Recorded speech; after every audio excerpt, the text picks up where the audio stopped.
First, let's take another look at the 3D model. Regarding the vertical concrete foundation elements, we are missing only two columns in the top right corner.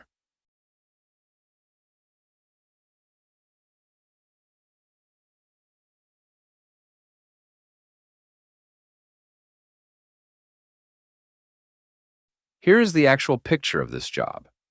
I tried to match the angle in the 3D model for comparison. As you can see, our model is accurate and reflects how the job was built. If you're wondering about the pink boards, those are rigid insulation used to create brick shelves on the walls. We will include rigid insulation, beam pockets, and base plates under the miscellaneous items section in this tutorial series. Now let's switch back to 2D and add the two missing columns.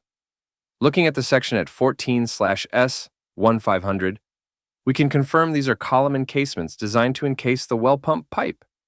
To add the encasements, click on the Count Element tool and name the element Column Encasements.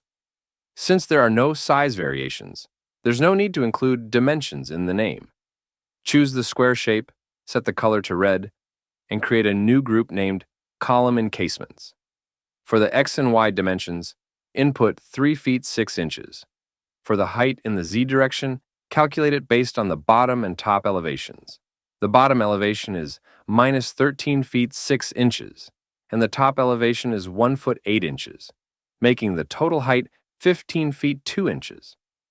Enter 15 feet 2 inches as the height, and set the bottom elevation to negative 13 feet 6 inches. Once the concrete properties are checked, click OK. Then, place the encasements by clicking on their locations in the model.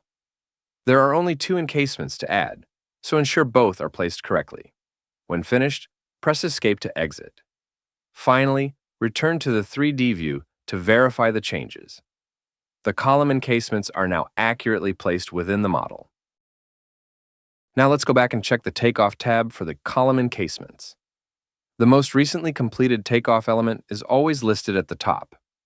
Right below the foundation trade, you'll see column encasements listed with their quantities, X, Y, Z dimensions, and the concrete volume.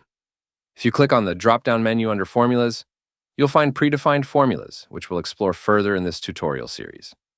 For now, it's important to know that the default selection is volume, and it displays the concrete volume in cubic yards. Since we haven't added any reinforcing yet, the rebar weight currently shows as 0. Let's go back to S100 and add reinforcing to these column encasements. In the Count Elements tool, adding reinforcing to just one element is sufficient, as Haqq Takeoff automatically multiplies it across all similar elements. Right-click on the encasement, select Rebar, then choose Add Rebar. At the top of the form, you can see the concrete properties and the X, Y, Z dimensions of the element. Start by adding the vertical bars. According to the section detail, we need 3 number 6 bars on each side, which makes a total of 8 vertical number 6 bars. Since vertical bars are placed in the Z direction, set the direction to Z. On the right side of the screen, you can see a visual representation of the rebar being placed vertically. The range isn't important in this case because there's no specific spacing rule, and we already know the count. Enter 8 for the count, select the rebar size as number 6, and the rebar length will automatically match the Z dimension, which is 15 feet 2 inches. It's important to understand and master how direction and range work. For example, if you change the direction to X, the bar length will automatically update to match the X dimension, which is 3 feet 6 inches. Direction determines the length of the rebar for straight bars. Change the direction back to Z, add a note labeled Vertical Rebar, and click Save and New. Next, let's add the ties. The ties are specified as number 3 at 12 inches on center. For the direction, ties are placed in both the X and Y directions. Since the X and Y dimensions are equal at 3 feet 6 inches, you can select either one. The most important parameter here is the range, which is Z. To clarify, let's close the form for a moment and explain with a quick sketch. As you can see in the sketch, the distribution of ties is along the Z direction, stacked one on top of the other. Therefore, the range should always be set to Z for the ties.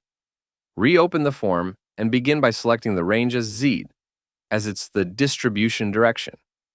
The length of the column is 15 feet 2 inches, and the quantity of ties is 16, based on a 12-inch on-center spacing. This should make sense. There's no need to change the rebar size. Next, select the shape. Use the shortcut key T to quickly access tie shapes, and select T1, which matches the section detail. Ties used to be the hardest part of manual takeoffs, but they're now one of the easiest tasks with Haqq Takeoff. Simply type A for automatic entry values, and press Tab to fill in all the entries. It's that simple. However, as mentioned before, understanding that the range is the distribution direction is crucial. Add a note labeled ties, and you're done. With that, we've successfully completed the takeoff for all foundation elements.